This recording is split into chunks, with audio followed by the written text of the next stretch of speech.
ओम साई राम। सभी को प्रणाम। अब हम महाराष्ट्र के दहानू में एक साईं महाभक्ता के घर पर आए हैं। दहानू शिरडी से लगभग 250 किलोमीटर दूर है और मुंबई और गुजरात सीमा के बीच में है। यह एक साईं महाभक्ता का स्थान है जिन्होंने अपनी सारी संपत्ति शिरडी संस्थान को दे दी थी। इन भक्त का नाम अन्ना चिंचनीकर है। अन्ना चिंचनीकर का उल्लेख श्री साईं सच्चरित्र में 3 अध्यायों में किया गया है। अध्याय 3 में वह बाबा से हेमान पंत के परिवार की देखभाल करने का अनुरोध करते हैं क्योंकि हेमान पंत 1916 में सेवानिवृत्त हुए थे। अध्याय 24 में अन्ना चिंचनीकर और मौसीबाई से जुड़ी प्रसिद्ध हास्यप्रद घटना को उल्लेख किया गया है।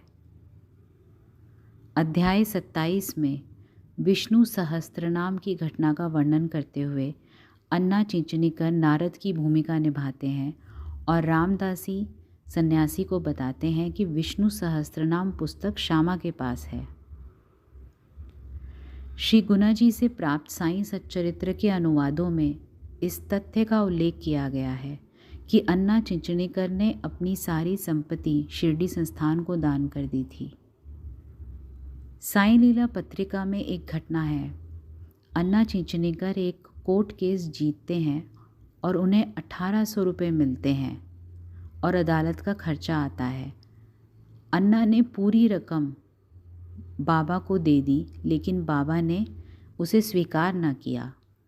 काका साहिब दीक्षित के सुझाव के आधार पर चावड़ी के जीर्णोद्धार के लिए यह राशि का उपयोग किया गया और चावड़ी में एक पट्टिका पर अभी भी लक्ष्मीबाई और अन्ना चिंचनीकर जी का नाम है। अन्ना वास्तव में लोगों को सम्मान से बुलाने का एक तरीका है। मराठी में अन्ना का मतलब बड़ा भाई होता है। सम्मान दिखाने के अन्य तरीके हैं जैसे काका या बाबा आदि बुलाना। चिंचनीकर उस स्थान या गांव का प्रतिनिधित्व करता है जहां से वह आया था। गांव का नाम चिंचनी है। यह ऐसा है कि किसी को मूल स्थान के आधार पर दिल्ली भाई या दिल्ली वाले हम बुलाते हैं। यह गांव समुद्र के किनारे पर है। अन्ना चिंचनीकर का असली नाम दामोदर घनश्याम बाबरे है और बाबरे उनका सरनेम है। यह स्थान अन्ना चिंचनीकर का पैतृक स्थान है जहां वह अपनी पत्नी के साथ रहते थे। उन्होंने वास्तव में पैतृक घर को ध्वस्त कर दिया है और अब एक बाबा मंदिर का निर्माण किया है। मंदिर में बाबा की मूर्ति के दोनों तरफ अन्ना चिंचनीकर और उनकी पत्नी लक्ष्मीबाई की तस्वीरें रखी हैं। अब हम अन्ना चिंचनीकर की तस्वीर देख रहे हैं। श्री साईं सच्चरित्र में 3 बार उनका उल्लेख किया गया है। उन्होंने अपनी सारी संपत्ति शिरडी संस्थान को दे दी थी। अन्ना चिंचनीकर एक उपाधि की तरह हैं और उनका नाम दामोदर घनश्याम बाबरे है। बाबा की मूर्ति के दाईं ओर अन्ना की तस्वीर है और बाईं ओर उनकी पत्नी लक्ष्मीबाई की तस्वीर है।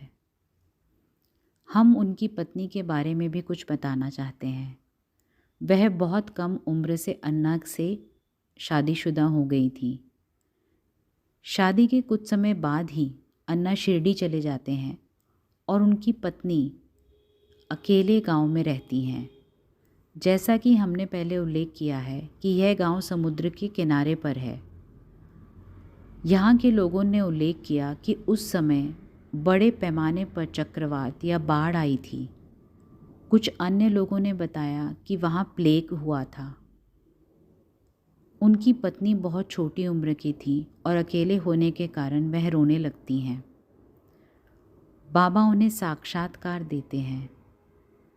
13 बार बाबा उनके सामने शरीर में प्रकट हुए और इस दौरान इस कठिनाई के टाइम पर उन्होंने उन्हें साहस दिया। इस बात की कल्पना कीजिए कि वह एक नवविवाहित दुल्हन थी। वह घर पर अकेली थी क्योंकि उनका पति शिरडी गए हुए थे, बाबा के पास थे। वह रो रही थी क्योंकि वह अकेली थी और बाढ़ और प्लेग के कारण भी वो डरी हुई थी। बाबा ने उन भक्त के लिए उन्हें 13 बार साक्षात्कार दिया और उन्हें महसूस कराया कि तुम चिंता क्यों करती हो, मैं यहीं पर हूँ तुम्हारे साथ। और वो शरीर में उनके सामने प्रकट हुए 13 बार। इनका नाम लक्ष्मीबाई है। उनके बच्चे नहीं थे, उनके बीच संबंध भी नहीं थे। वे बाबरे समुदाय से थे। बाबरे समुदाय ने इस मंदिर का निर्माण किया है और इसकी देखभाल भी आज कर रहे हैं। एक और महत्वपूर्ण तथ्य का उल्लेख किया जाना चाहिए। अन्ना चिंचनीकर के पास यहाँ 60 एकड़ ज़मीन है। उन्होंने इसका 75% और 75वां भाग शिरडी संस्थान को और शेष 25% बाबरे समुदाय को दान कर दिया है। इससे पता चलता है कि यह जोड़ा कितना महान और सुंदर था। इसलिए शिरडी संस्थान के पास बाबा मंदिर में 25% उनका प्रॉपर्टी का कंट्रोल है। अगली लीला में आपसे फिर मिलेंगे। देखने के लिए धन्यवाद। ओम साई राम।